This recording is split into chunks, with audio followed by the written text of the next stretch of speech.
All right. Welcome, everybody. Today's February 17th, 2022. It is noon, so we are going to go ahead and get started. My name is Rebecca Navidale. I'm going to be your MC today. And Macrina, do you want to say hi? Hi, everyone. I'm Macrina. And we have Dr. Staub on too. He's going to say hi soon. Same people. It is only the second month of the year, although it seems like it's already been a pretty long one. But we are really excited to be offering tips this year every month. So you're going to have 12 months of the team. Today, we're going to talk mostly about the ACIP schedule and why is the schedule the way it is, kind of those vaccine basics. We are thinking that each month we're going to use kind of the same format here for as long as we need to. Dr. Staub is willing to come on and give us like a COVID update in the beginning, answer any questions that you have about COVID-19 or the vaccine. We were hopeful that we'd be almost, all of our eligible populations would be done, but I'm sure that he will give us a little bit of an update about when we expect to go down to age 6 months, because it's not today, as we're all hoping. But we will continue to give kind of reserve some time for COVID update, and then some sort of just a vaccine topic about regular vaccines, not just COVID-19. And then we will always be here to keep the line open and answer any kind of random questions that you have. So these trainings are really for anyone in your office that has anything to do with vaccinating patients. So your practice managers, your nurses, all your MAs. We believe in the power of the MA and that our whole vaccine is really on the medical side. So we want to make sure that they are all on here. And we also are trying really hard to have a statewide presence. TAPI is a statewide organization. We're thrilled that we have, I think, almost every county where we know that there's a lot of healthcare providers logged on. A lot of you are from Maricopa County, which isn't surprising. A lot of offices are in Maricopa County, but big shout out to Apache County, who has more people logging on and registering for tips than even Pima County. So maybe this slide empowers you all to spread the word about tips, because we really feel like the best information that comes from these meetings is in that chat. And when you all unmute yourselves and start sharing your best practices, what works, and your bright ideas about how to really empower families to vaccinate and change your processes so that we reduce errors and just make things more effective. So we believe that having a statewide presence in those discussions is really the most important thing. So tell people about it. And we realized when we were getting ready for this and kind of watching the recording of the first month of the year that we didn't say thank you enough and like help celebrate you enough, because you prevent all of these diseases every day. Like when it is 9 a.m. and your doc is already 30 minutes behind and you go into an exam room and Mrs. Smith has 4 kids and she only has an appointment for one of those kids, and you actually like stop and listen to her questions when after you do your vitals and collect all your screening questionnaires and do all of that important work. And she says, before the doctor comes in, I just have a few questions.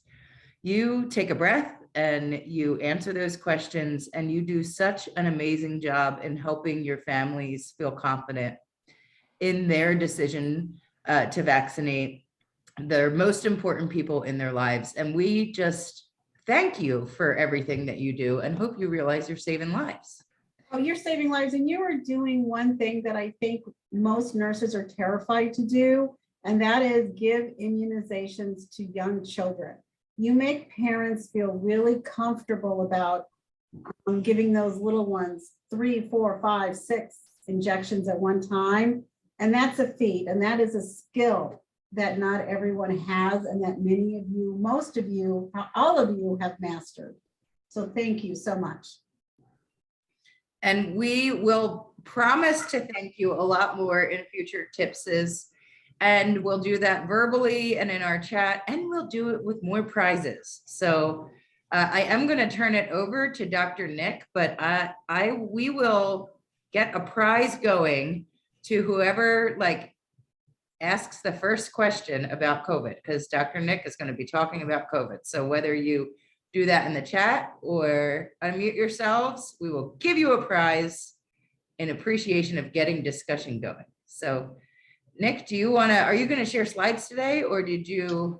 I have a couple. Okay, I'll stop. Nicolene told me I can share, so let's see.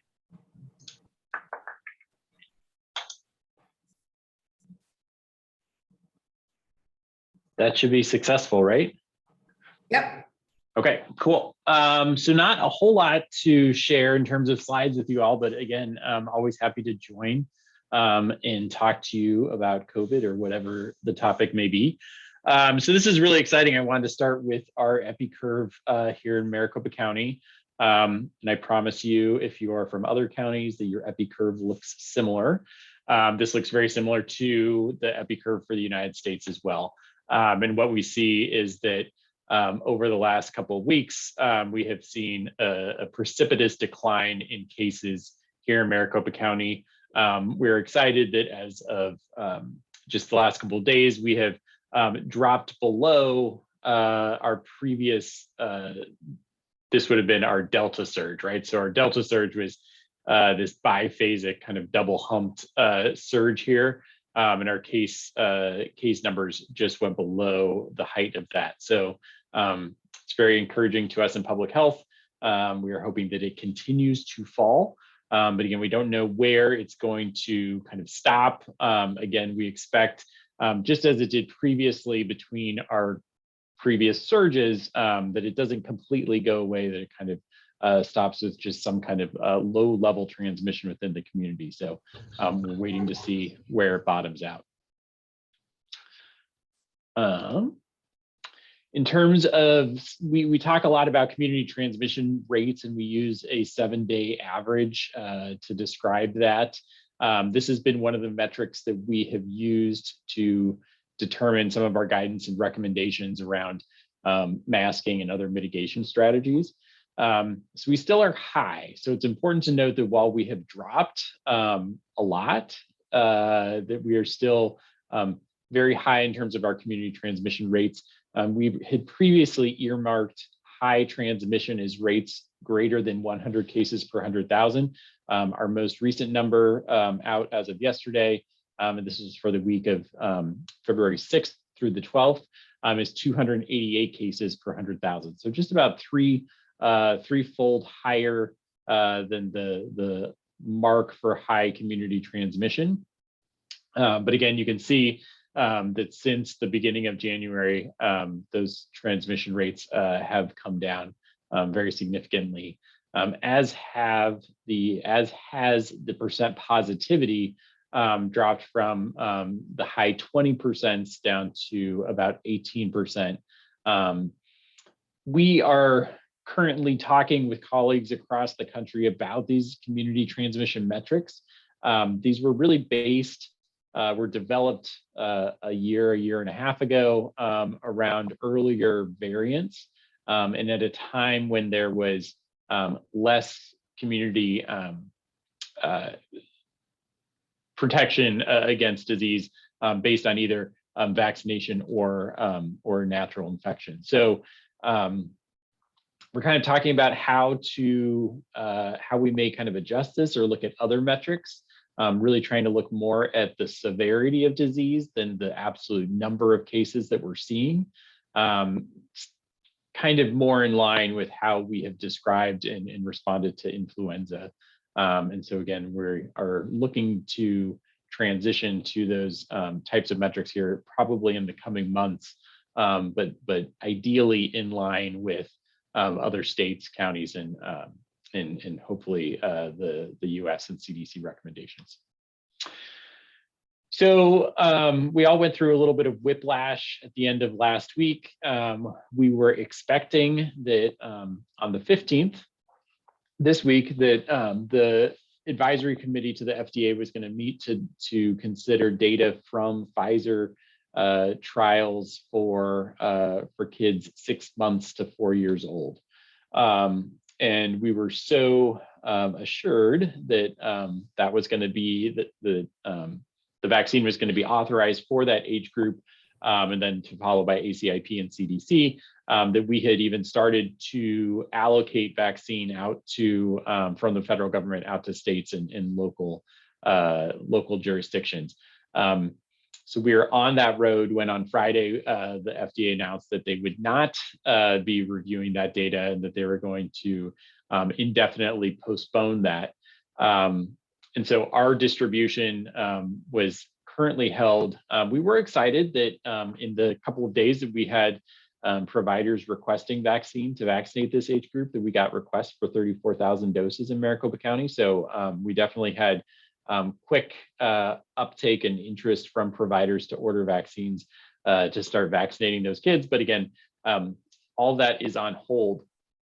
The data that was going to be presented on the 15th was for a 2-dose series of the Pfizer vaccine. It appears that that 2-dose series, especially for kids 2 to 4 years old, may not be the right series, or may not be effective enough or as effective as the vaccine has proven to be in older kids.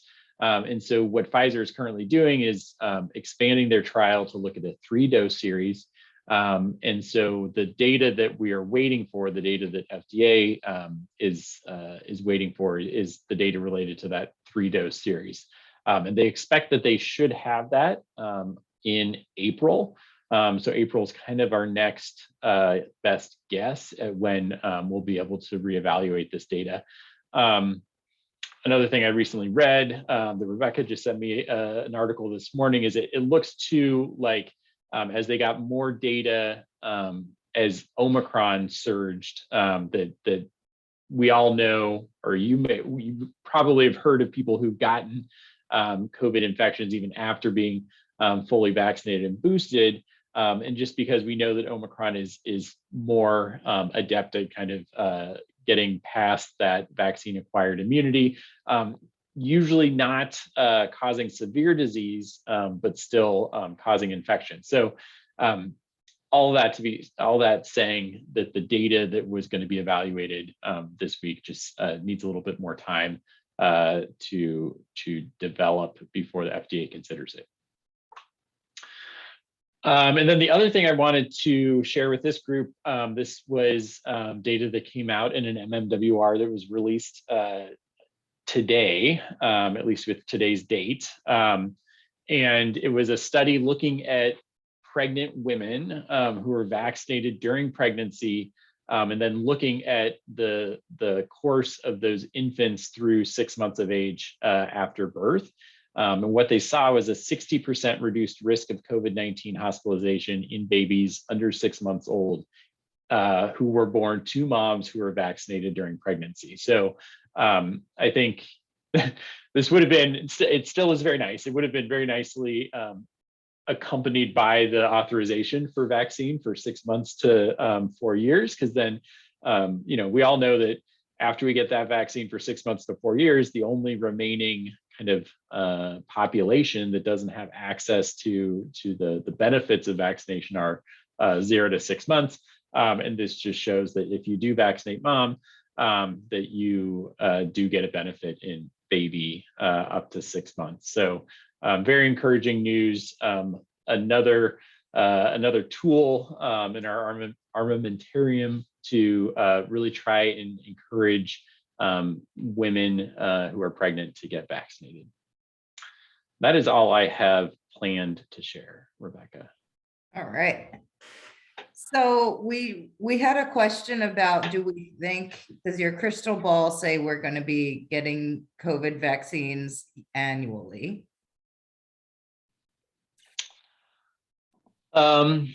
My crystal ball says that I think we know that there is in development a flu and COVID combo vaccine. I think it's very likely that that's what we're going to see, is that combination. I think the big question is do we need an annual vaccine? And I think that's where there's going to be some debate amongst vaccine scientists that maybe in order to prevent severe disease, maybe we don't need that annual vaccine. But then there's the practical side of all of us that says, well, if you get someone in and they're going to get their flu shot every year, and we can boost them and give them added protection against COVID as well, wouldn't you just give them that combined vaccine? So jury's out as to whether we will need one. I think it's very likely that we will have it available. And we'll all hope that it's one and not 3 a year that we have to try and figure out how to get into our patients for sure. So yes. Is there any data about a combined vaccination / natural infection rate for herd immunity related to lifting masking in medical or public travel settings?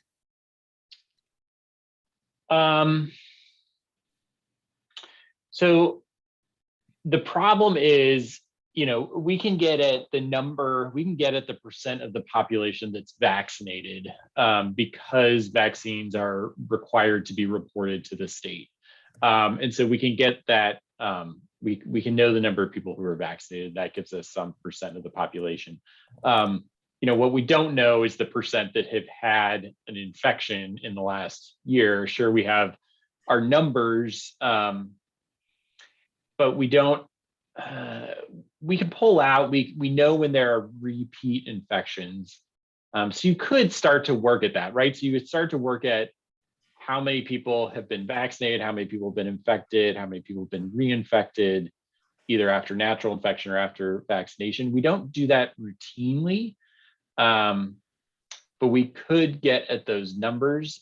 Again, our numbers are not perfect, so we don't pretend that they are absolutely complete, but we probably get there. The big problem is, what does that number mean, right? So when you're talking about herd immunity and you're talking about what percent of the population needs to have relative immunity to a disease in order to either stop transmission or protect the non-immune around you, and we just don't know what that is for COVID. We like to say that, it always changes with each new variant.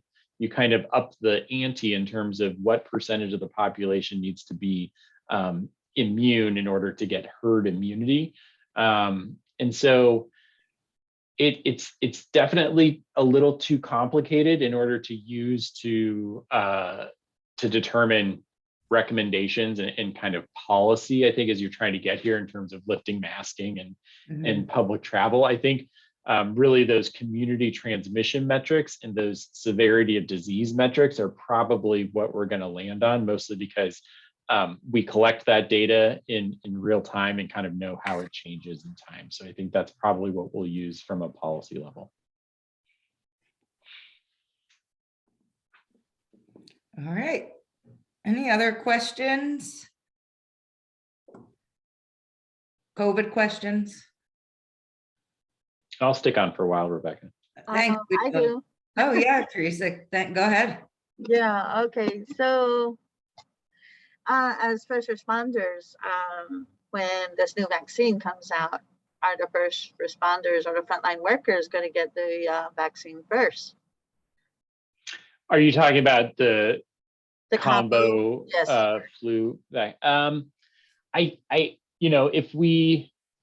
I know that Moderna is currently working on a combined flu COVID vaccine. I know that I imagine that Pfizer is doing the same. I think, again, because it would be targeted to come out,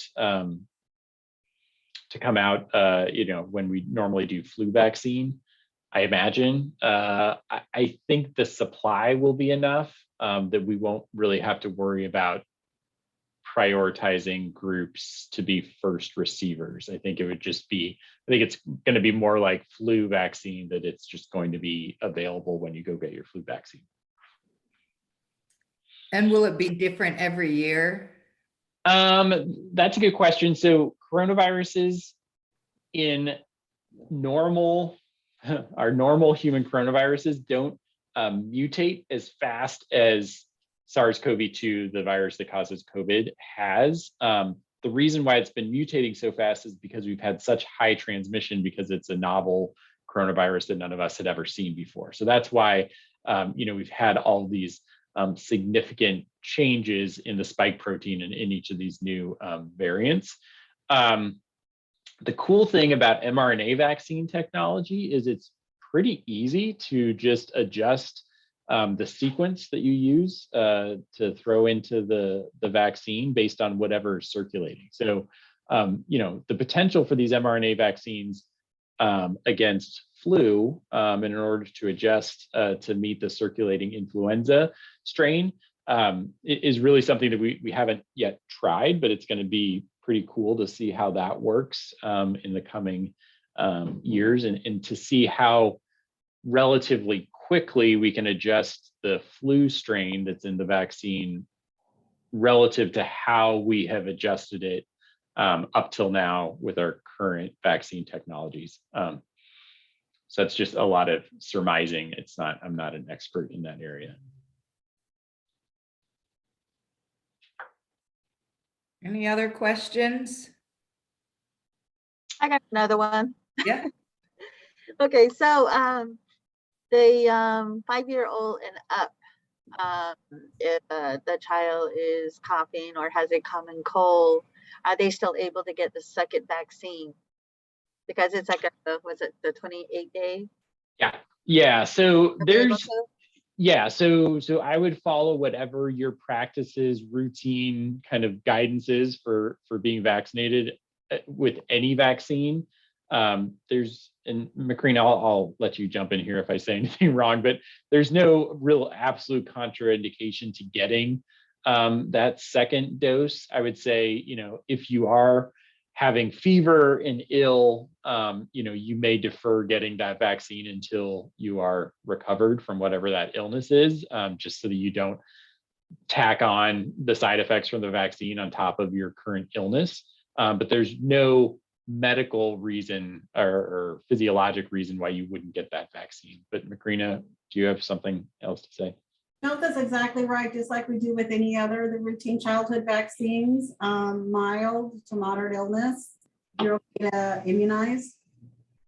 Because take advantage of having them in front of you. right, because with kids, younger kids, if you wait till there's no sniffle, there's no cold, there's no nothing. They'll be 24. Yeah. Right, they'd be 24. Your window of opportunity would be very tiny. So mild to moderate illness, you're okay.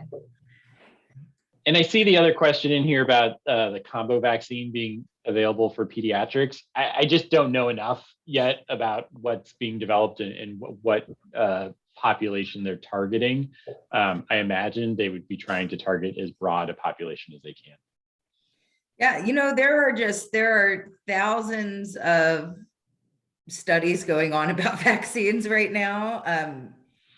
I think that it will be really challenging for any of us to stay on top of the development for every vaccine for COVID, for flu, for using mRNA technologies now to prevent other diseases. I think there are people who are spending their whole lives thinking about the vaccines in development, but I think we're a bit lucky in that we can hear about this stuff, get excited for a little bit, but we will wait on the system to tell us when the safest, most effective, vaccine is ready for our patients. So whenever ACIP tells us there's a new vaccine we can give and it's published in MMWR, then we'll be here to help you start giving it. So I want to make sure that we get onto the schedule too. So if you have other questions, keep putting them in the chat so that we can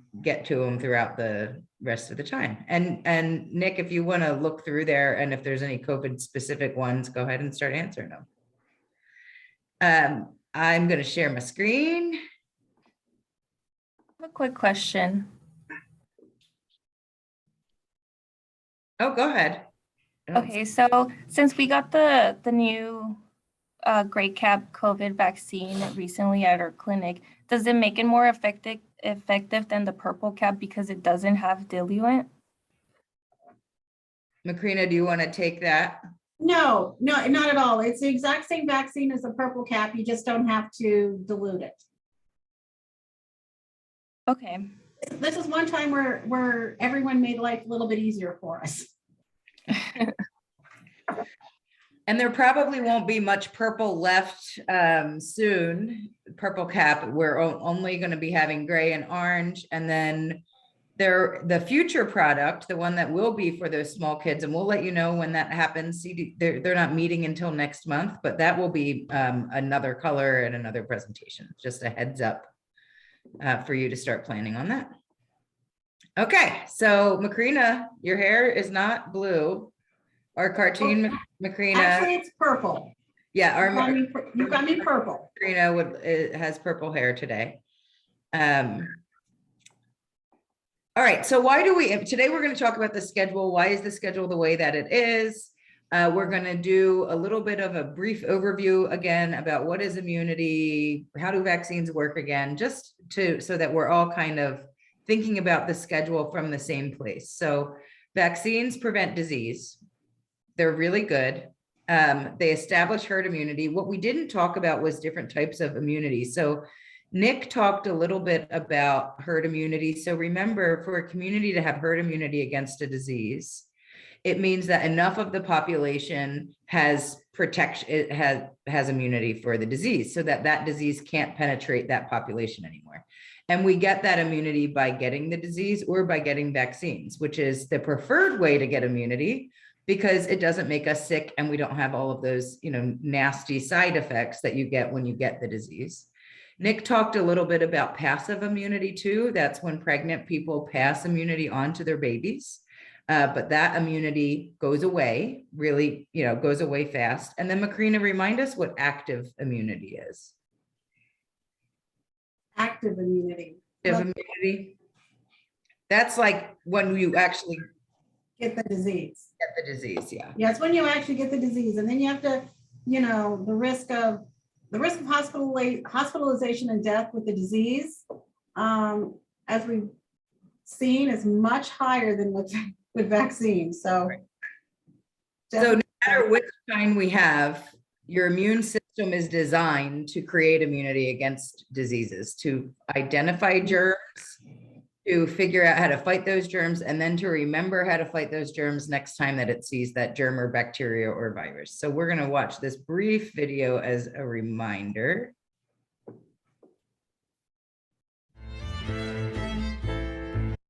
Oh, and I can.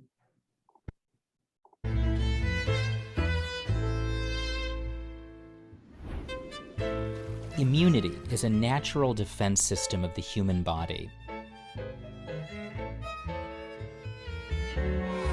Imagine millions of immune cells, like white blood cells, all on the lookout for specific germs. If they spot something dangerous, like flu, they prepare to fight. When that flu bug enters your body, the white blood cells move in on it. The immune cells arm themselves and then replicate, creating an army of clones. Then they launch powerful germ-killing agents called antibodies, and they tag the germs for disposal. Once the germ is removed, the immune army can disband. But they leave behind memory cells. Their job is to remember the invader and to sound the alarm if it ever appears again. The first time around, it can take at least a week to mount the defense. But next time, the system is prepared. The whole process takes barely a day. It's so fast, we may never have time to even feel sick. A vaccine pre-arms the immune system by sending in a weakened or dead version of the germ, just enough to be recognized. The immune cells mount the defense, and again, you may feel the effect. But because the threat is low, the immune cells quickly disband. However, the all-important memory cells have been created. The immune system's now prepared for the real germ, but without causing full-scale disease.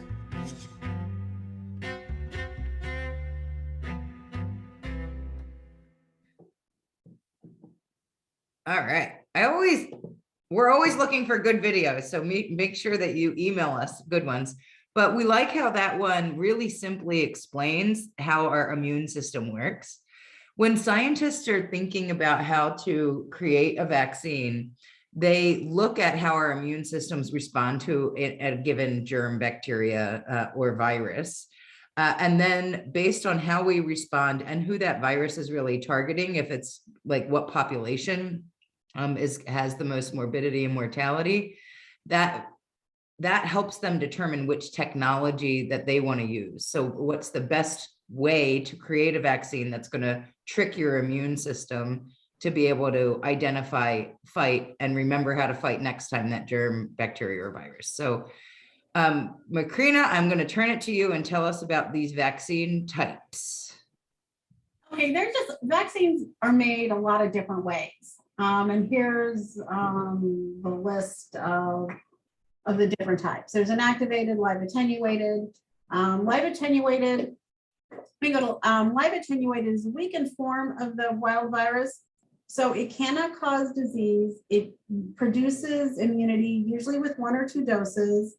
These are the vaccines that you usually have more strict storage and handling guidelines, much like varicella and MMR. You've got to keep it away from UV light. You've got to keep it at a certain temperature. It's much more fragile. But they also produce an incredible amount of immune response with not as many doses. This is also the vaccine that we're not going to give as long as they're circulating maternal antibodies. That's why there's a 12-month age minimum for MMR and varicella, is because that baby could still have some maternal antibodies that would inhibit the vaccine from actually producing an immune response. Oh, I didn't know that. I heard you talk about this for 15 years and didn't know that. That's why we waited. Yep. And these are the vaccines, and the ones we routinely give most are MMR, rotavirus, and chickenpox. Smallpox and yellow fever are part of it. Then we have the inactivated. They can't replicate. They produce a different immune response. They're unaffected by any antibodies or in the blood. So this is why you can give these vaccines as young as 6 weeks of age, because there is no circulating maternal antibodies. They usually require more doses, 3 to 5. A lot of these vaccines also require booster doses throughout life in some instances. And usually with these vaccines, the side effects or the local effect, adverse effects are routinely local. Usually that's where you get the sore arm or the little redness. And that's your favorite vaccine is Hepatitis A is one of my favorite vaccines, but in the last couple of years, I've gotten to like a lot of them. So it has to be number 1 on my list.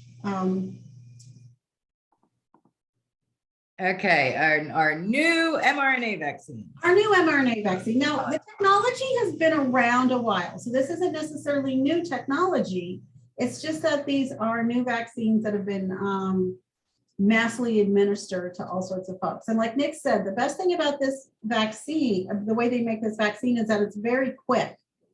You can get all the information you need to create the vaccine in a short period of time. Mm-hmm. Yeah, I'm going to see a lot more of these because of that. Yeah, so we're going to see a lot more of these because we're going to be able to make vaccines quicker as they seem to come up with new variants or they shift or drift. You're going to be able to make them quicker to respond quicker. Mm-hmm. Subunit, recombinant, polysaccharide, and conjugate. Conjugate. That's the last group. And these are all the vaccines there. The Hib, hepatitis B, HPV, pertussis, whooping cough. All of these vaccines are polysaccharides, conjugate, subunits, or recombinant. They just produce immunity a little bit differently. And I'm a little concerned because I know I like Hib a lot and I like HPV a lot. I just don't know. Is it fair to only love 1 or 2? I should just love them all. I know my boss is a pediatrician and I think Hib is her favorite if she had to pick one, not to speak for her, but she talks about training in, well, I like to say in the Stone Ages, but she's really not that old, but how like every kid that came in got a spinal tap because of Hib. And now you have residents that look and wait to be able to give a spinal tap. Yes. What makes it fun for me is that this is one disease that when I first started my nursing career, we saw many cases of Hib meningitis, invasive Hib meningitis with really sick babies. And now in my career, I've seen those number of cases go almost to zero. Yeah. Well, in Australia, they have HPV is recommended for school entry and is required for school entry in Australia. So their HPV vaccination rates are really high. And they have, I mean, their cervical cancer rates are low, which is not just because of the vaccine, because they're doing screening and stuff like that, but they don't have genital warts anymore. Like it doesn't happen for young people because of that vaccine. It's gone. 85% decrease in certain things. So, okay, toxoid. Okay, toxoids are our good old favorite, diphtheria and tetanus.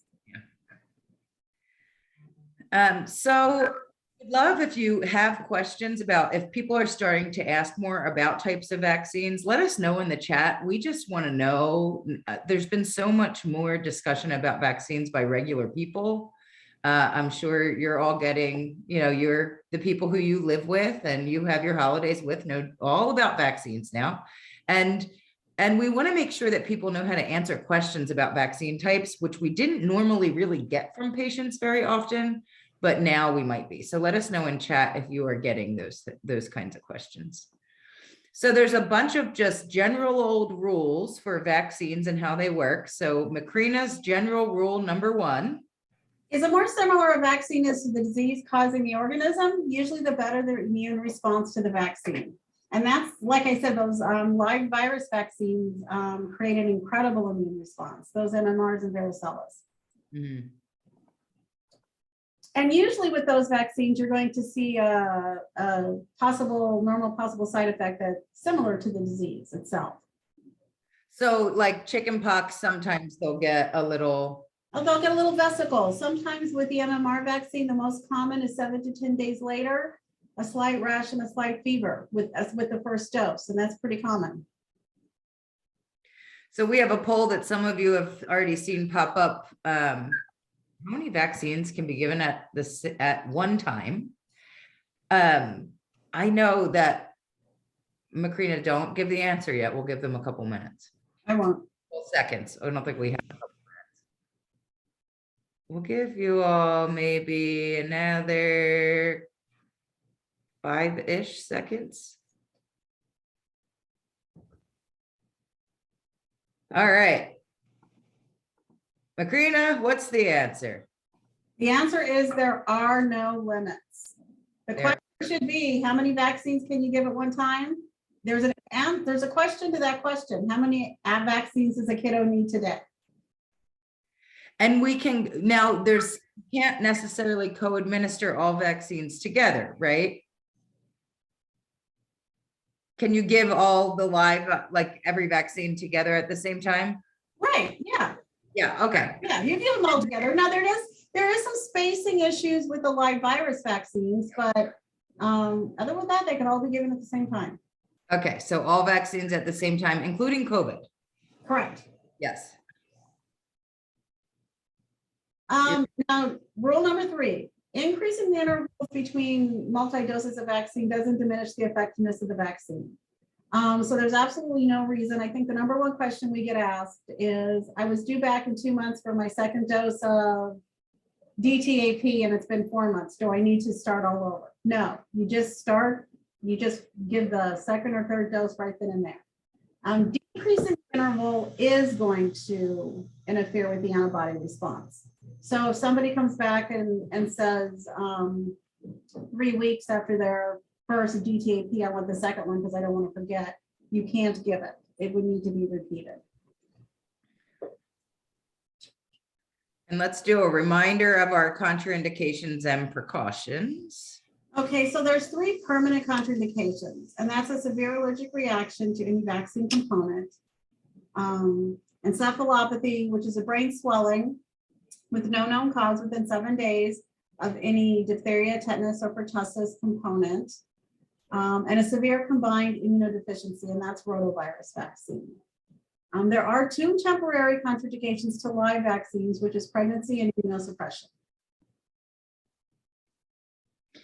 So if you have not heard of, if you still are not sure who ACIP is by now, because we feel like they've all become celebrities with all of the different COVID vaccines and recommendation changes. But the Advisory Committee on Immunization Practices, they are a CDC, a body of the CDC, 15 experts. Arizona has actually had representatives on ACIP before. We don't right now, but we did, oh geez, one was Dr. Campos recently in the last few years, so, which is exciting for our state. But ACIP reviews all of the data about the vaccines to write the recommendations for clinicians, so the clinical recommendations. They are the ones who create the schedule and who monitor that schedule over time to make sure that we're giving vaccines at the appropriate intervals. They meet typically 4 times a year, a lot more in the last year, and they do not recommend alternate schedules. So we are curious if you get that question a lot, and I'm going to launch a poll here to see if you are asked about alternative schedules or alternate schedules. We just like to have a good gauge on the community and see, you know, is this something that people ask about? So while you're answering that, we are currently operating on the 2021 schedules, but they are going to be updated very, very soon. Like, did they get updated already, Macrina, today? Oh, I have not seen it. I am checking every day. Yeah, so there's going to be changes soon. So we thought it might be fun to do like a sneak peek today on what the 2022 schedules are going to look like, because there's going to be a lot of changes that you are going to have to now, you know, change some of your processes. And I will share the results of this poll. It looks like some of you are being asked about alternate schedules every single day. But most of you are only hearing about it kind of once in a blue moon. Oh, and Michelina's saying the 2022 schedules were posted today. Well, I just checked 15 minutes before I came on. Okay, well, Tell us how is it gonna look different? well, let me tell you how it's gonna look different. Okay. So for the childhood schedule, there's not a whole lot. So right now they're recommending HPV be administered at 9 years of age, and there's no need for any pregnancy test for those adults. Now the rationale for giving that first dose of HPV at 9 is so if they don't come back in, come back in within the 6 months after that first dose, you'll be able to catch them when they're 11. 11, yeah. Come in for the required school vaccines. That's going to be great for series completion for that vaccine. That's really Right, good. right. So Yeah. that is going to be really helppful. So I think the best thing to do, since we don't really see a lot of kiddos coming in at 9, is just when families come in with children at certain ages, then you go ahead and make sure you ask about that 9-year-old if you want to start the HPV. And when they're for a well visit at 9, you can catch them. Dengue vaccine is going to be added to the immunization schedule for children 9 through 16. And it's only for children who have tested positive for dengue in the past and they live in endemic areas. Now I know you all have a lot of questions about that, but we're waiting to see what the 2022 schedule says and what the footnotes say and how they're going to implement that. We will definitely have more information on that. Yeah, next month we'll tell you whether you should start screening for if they've had that for your immigrant kids, and we'll figure it out. We'll figure it out, and we'll definitely make this part of the conversation next month. And exciting changes for grown-ups. Oh, these are really exciting changes for grown-ups. So hepatitis B vaccine is now a universal recommendation for anyone 19 through 59 years of age, which is excellent. It's for greater than 60 years based on some risk factors. And I can't even pronounce that, has been approved for 18 plus 3 doses at 0, 1, 5, and 6 months. But again, I think this is really exciting information for hepatitis B. It's going to make it less confusing for all of us. If you're between 19 and 59 and you haven't received hepatitis B vaccine, then you need to get it. Pneumococcal again is confusing again. I think that's probably the thing I get asked the most questions about when it comes to adults.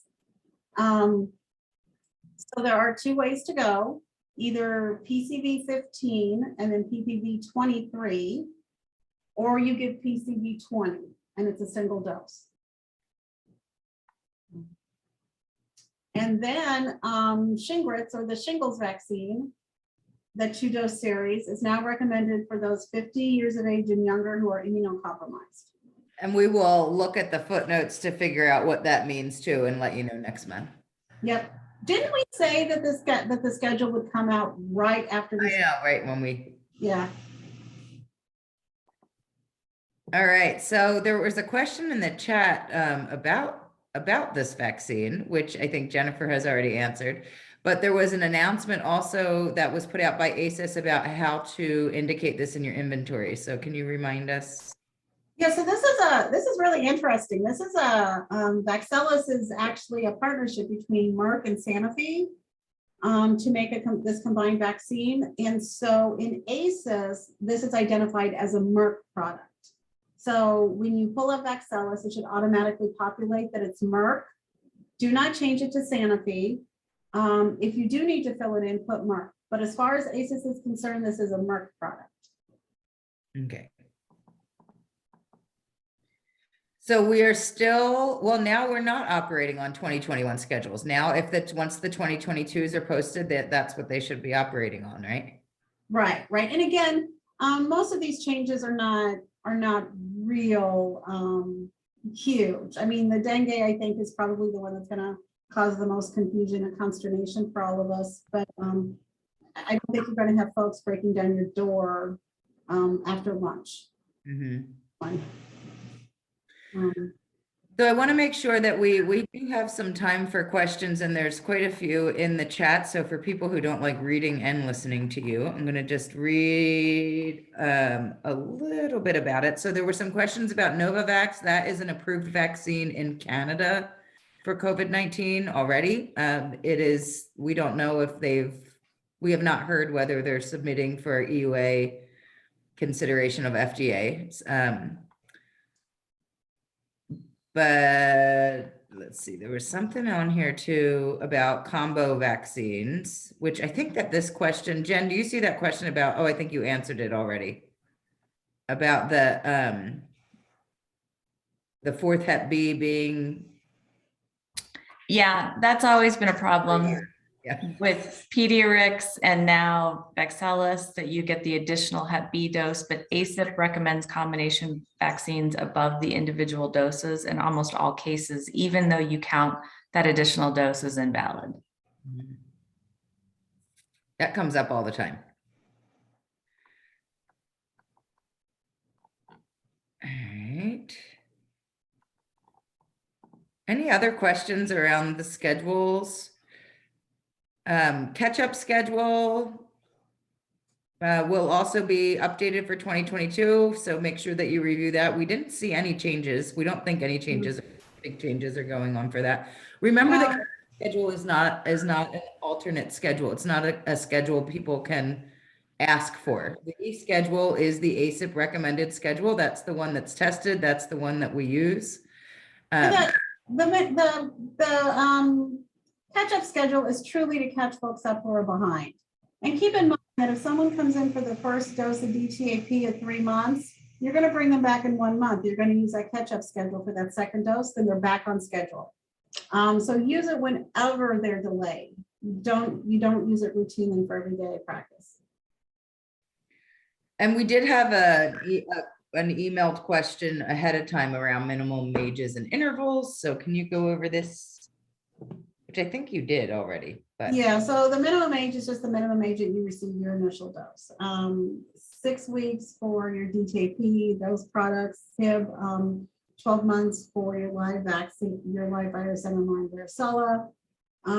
Minimum intervals. There is a 4-day grace period, and that grace period is meant to look at retrospectively. It's not really meant to schedule folks in to receive vaccines. So if someone comes in and you found out that the vaccine had been given a few days early within that 4-day grace period, you don't need to repeat it. But you're not going to use that 4-day grace period to recall patients or administer vaccines unless there are some special circumstances that the provider wants it done or needs it to be done. Double check the grace period. I believe, Jennifer, you double check that for me, but the grace period between the primary series of COVID vaccine is no longer acceptable, but the grace period is acceptable for the booster dose. Yep. That's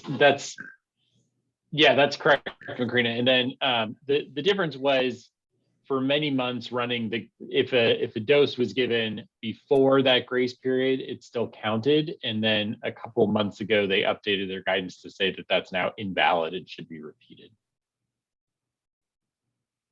It should be repeated. So Yes. if a dose is given before, even earlier than the 4 days allowed in that grace period, it should be repeated. Okay.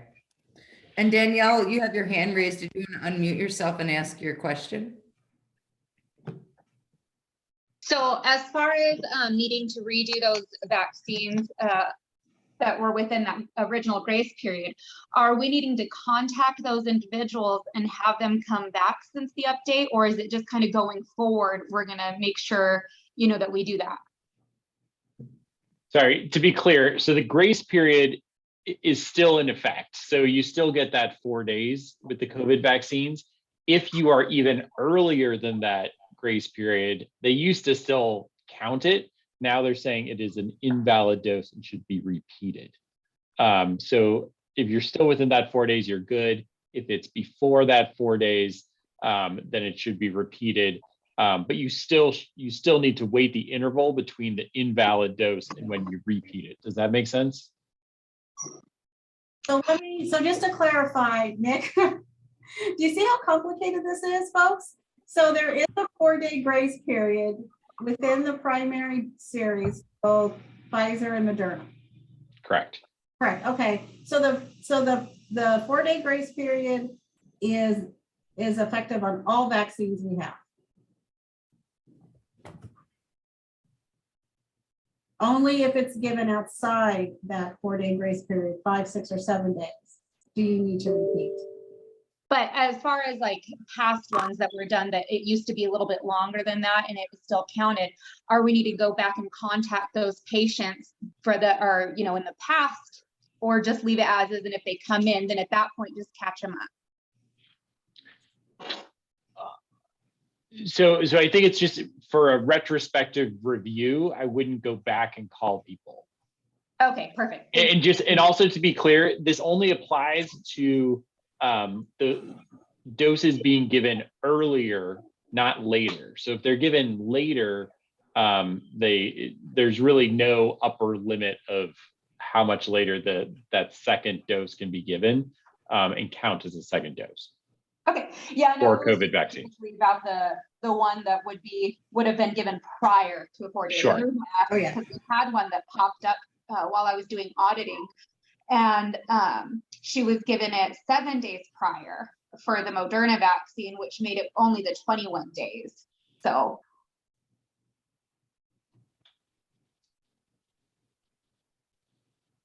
So I guess how I would look at that is that person, so is that person eligible for a booster?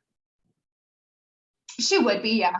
Because Then I would, you know what? I think a lot of these folks are going to be, especially if they're adults or even younger children, are going to be caught for booster doses.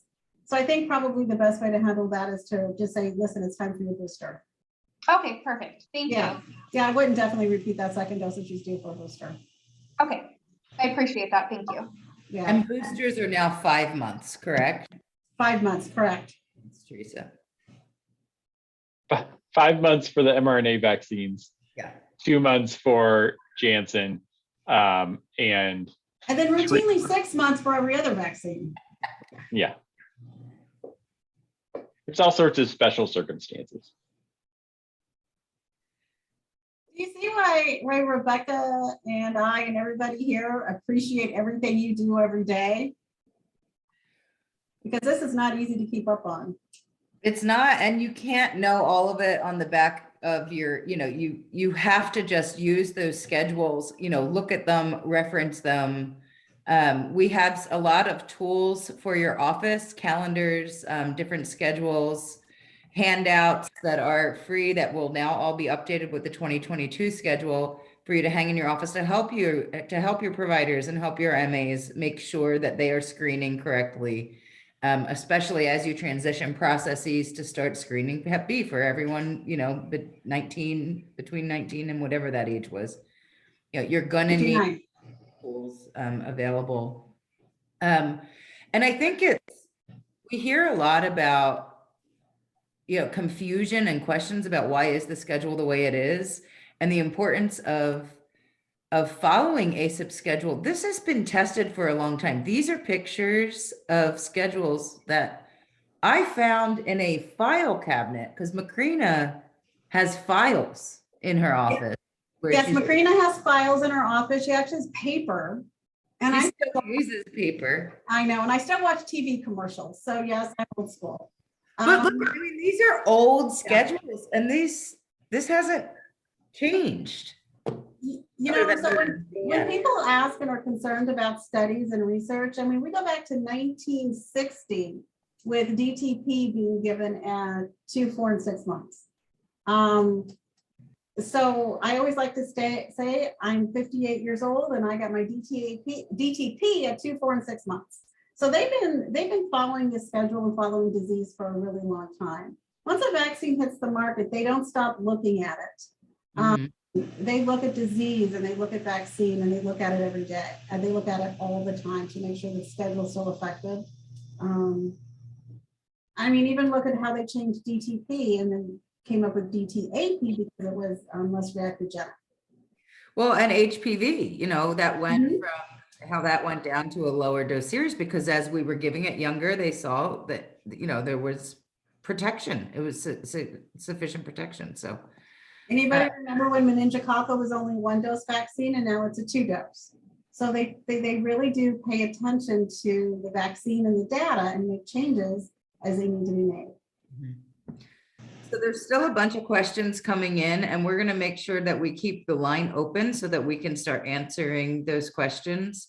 We have a couple reminders for you. Our cloud award nominations are still being accepted, so you can submit for your clouds for your toddler and or your teen awards to let us know if you got 90% coverage all the way through March 25th. We also opened our Big Shot Awards. This is an award. These are awards for leaders in our community to highlight them about their efforts to get vaccinations. So we've had school nurses who have just taken it upon themselves to reduce personal belief exemptions in their schools that have gotten awards. We had some school districts last year that were able to vaccinate their teachers against COVID-19 that got awards, businesses, members of the media, anyone in your community you feel like has really gone above and beyond, especially those non-traditional healthcare partners, your pastors in your community, local businesses. We really want to help recognize them. We also do a quarterly training called 10 Things Parents Need to Know About Why We Immunize. This is really geared towards our social workers, our health educators, people who might not have a lot of clinical background training, but want to promote vaccines. We know that you have social workers, MAs, other people in your office that might be interested in this. So we put it on here for that too. And we are going next time. We're going to start going through the questions in the chat now. This has been great to see all these questions and have people unmute. I think next time, maybe we will start giving prizes to anyone who has their cameras turned on. Those of you who did have your cameras turned on, I think got a chat from Laura Smith that she wants to send you a prize. So we'll extend that for next month too. And we really appreciate everything you're doing. Thank you all so much for everything you do. We're officially done now, but we're going to start going through the chat here. It looks like, so Jen, I'm starting where I left off. So I think you may have already answered a lot of these, but Macrina, there's one, is it okay to mix and match combo vaccines when a child is being caught up and say starts with Vaxelis, but then next visit doesn't need, say, another Hep B? Do you see that one? Yeah, so the ACIP recommends that you stick with the same vaccine for each visit. If that vaccine's not available, then you can use another brand, just like PDRX versus Vaxelis. But again, remember, there's absolutely no problem giving that additional dose of Hep B. Is that for some vaccines, don't you have to start with one product and finish with that product? Okay, so there are some vaccines that you cannot mix and match. Like Bexsero and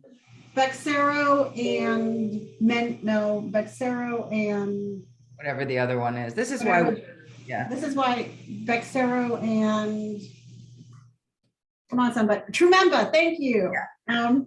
Yes, those are the two that you need to stay with the same manufacturer. But other than that, most vaccines are interchangeable. All vaccines are interchangeable. And the reason why it's Trumemba and Bexsero is because they produce an immune response completely differently. So they won't work well together. all righty. There's no, if we can get those COVID boosters into arms, it's okay. If it's 5 months and 10 days, it's okay. If it's 6 months, it's okay. If it's 9 months, As long as it's 5 months, and you have that 4-day grace period, but as long as it's 5 months, it doesn't matter. If someone comes back to you 6 months, 8 months, 9 months later, you give them that booster. no. Oh yeah, Jen, what it is. Anybody else have other questions that you want to make sure we get to? We can hang out for a little while.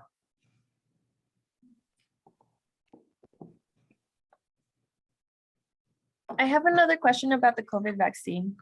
Yeah. So you had mentioned before that the gray cap and the purple cap are no different because there's just that one is already mixed. So then how does it protect us from the new variant of COVID if it's the same as a purple cap? Well, so it protects us from hospitalization and death. I mean, that is the purpose of it. It's not 100% match with the new variant, the Omicron variant, but what they have proven is that it does prevent hospitalization and death, which is really the end goal of the vaccine. It's not going to, in some instances, it's not going to prevent mild illness, but again, it will prevent hospitalization and death.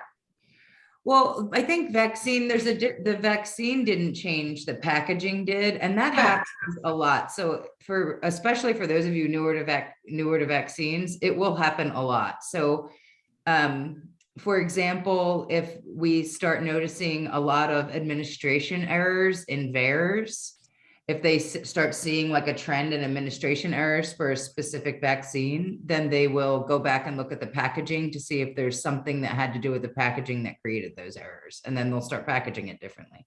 So packaging will change a lot. And I think with the COVID vaccines, I think the packaging, the storage and handling is going to continue to change over time. So I think that's one thing we're just going to have to kind of just have to deal with for the next couple of years, because I think they're going to try to make it more user-friendly, more easy to operationalize, like not making the gray cap have to be reconstituted. It's a big plus. And if they got a Janssen first and that now they want a Moderna, do they do the full dose Moderna or the booster dose? That's a good question. It would be considered a booster, so it's a booster dose. Oh, even if they got Janssen first? Correct, because remember, Janssen is a single dose vaccine. If you get Janssen vaccine, you get a booster dose of Janssen 2 months later. So this would be considered a booster dose. Okay.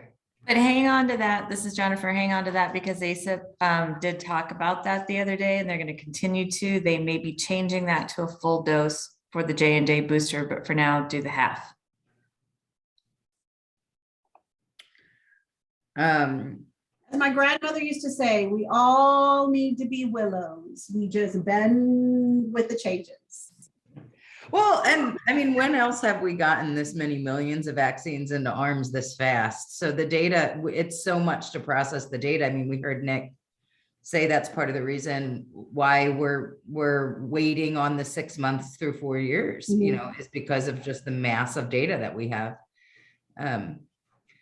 Michelina has a caution on there in the chat to remind everyone that Vexelis, the Hib in the Vexelis is not indicated for our Native American populations. Which Hib do we is? It's the Merck 3-dose Hib. Okay, thanks for that. Every year in tips, it's someone learns that for the first time.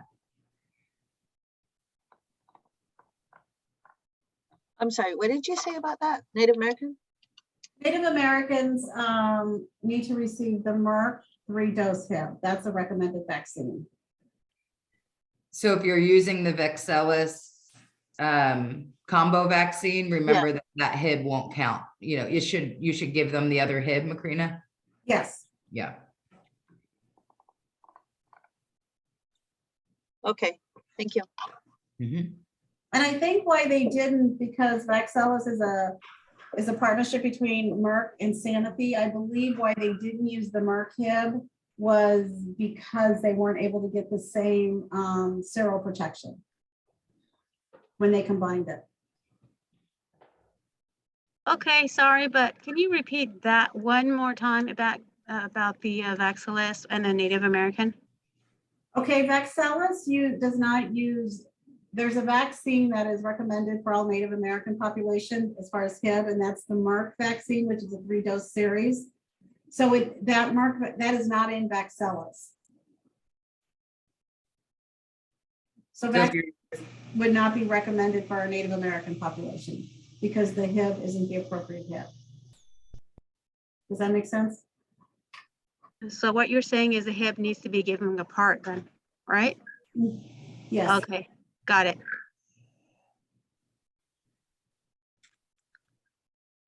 So ACTIB is not indicated for that population. Is that correct, Macrina? Correct. Correct.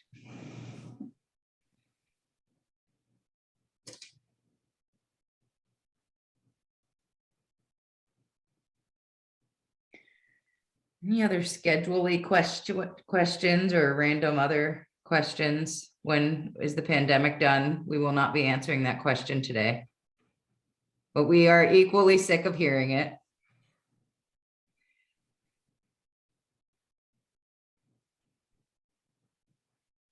I do think though the pandemic has made everyone understand a little bit more how vaccines work, how vaccines are made, how they get to market.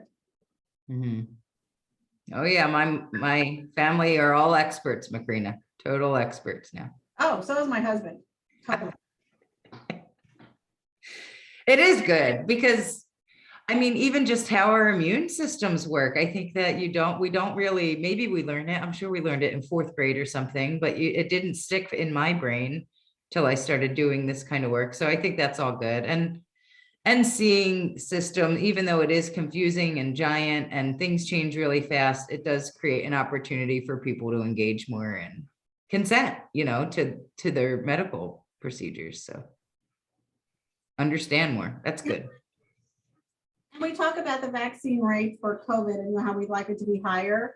But you know, guess what? COVID vaccination rates are higher than we usually get with seasonal flu. Mm-hmm. Age group. So we've done an incredible job.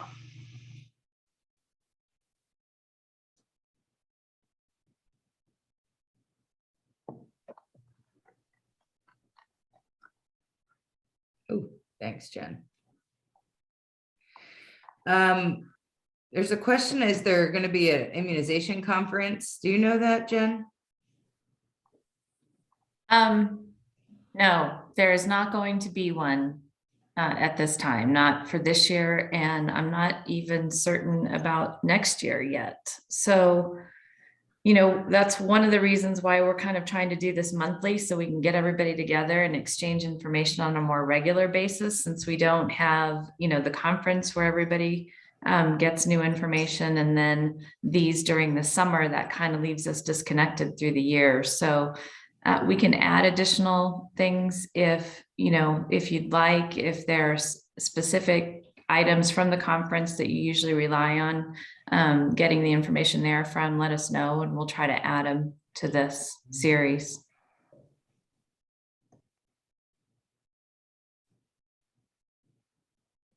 Michelina says no planning for a 2023 either.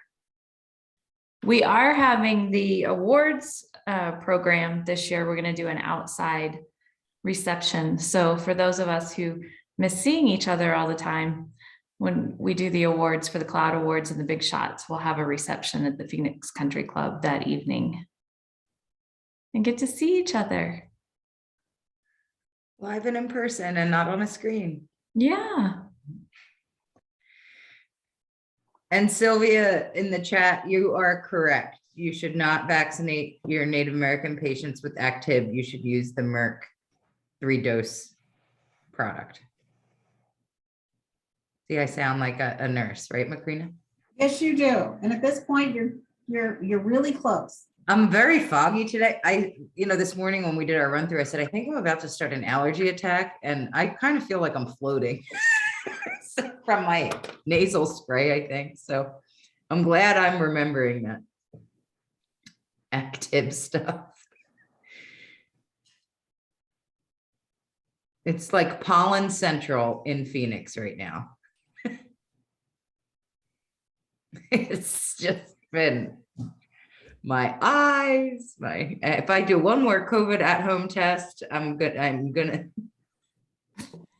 Yeah, those get a little rough. just keep thinking they're all COVID. Yeah, every sneeze. Any other questions? Well, next month we are gonna go over footnotes from the schedule that was, of course, published the day, you know, minutes before we opened up the Zoom line. And we're going to also talk about billing, because we are hopeful that in April, you'll start being able to administer COVID vaccine to smaller kids. So we're going to talk about billing, a lot about PEDS vaccines. So will there be one COVID vaccine for all age groups? That's right now the plan is, I mean, Pfizer will have its, but the dosage is going to look different. The product's the same, it's just the dosage is different, and whether you use a diluent or not, right, Macrina? Correct. Correct. Your the maroon cap, which is the packaging for the 6 months through 4 years, is the different dosage, but it's going to be the same storage and handling, the same prep. Yeah, that will have to be diluted as well.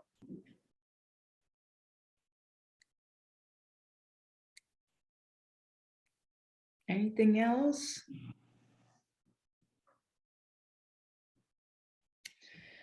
All right, well, we will see you on St. Patty's Day. So wear your green and turn your cameras on, and we'll give you a prize. Fun. Yeah, thank you all very much. Thank you. Thanks.